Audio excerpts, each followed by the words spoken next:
Yo tengo una obra acumulativa y todo lo que he hecho, lo he hecho para generar un material que luego lo voy utilizando. Es una paleta que tengo, ¿no? Una paleta de personajes, una paleta de autorretratos, que son las fotos que hago conmigo, que las he hecho toda la vida.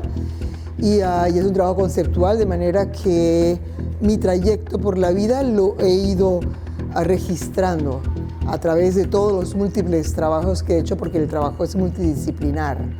Lo que me gusta es habitar el espacio. Entonces le pedí al museo que me dejara habitarlo, que no solamente quería mostrar la obra que yo podía mostrar o instalar en los espacios que tienen temporales, sino interactuar con la obra del museo, que además tenía obra con unos artistas fijos, y que lo importante para mí es cuando llegas a un lugar, en este momento es Tarragona, lugar de nacimiento, pero cuando llegas a un lugar que realmente estás con el lugar, no te impones al lugar, hablas con el lugar.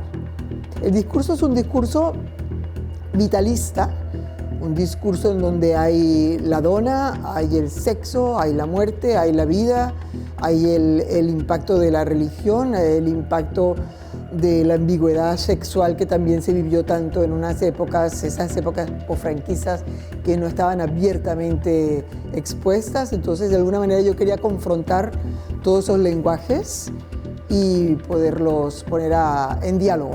Creo que la gente va a ver que hay unos flashbacks en los espacios y cuando van entrando en un sitio y en otro se van reencontrando con cosas que han visto en la sala anterior o en la de abajo y terminan de cerrar el discurso, ¿no?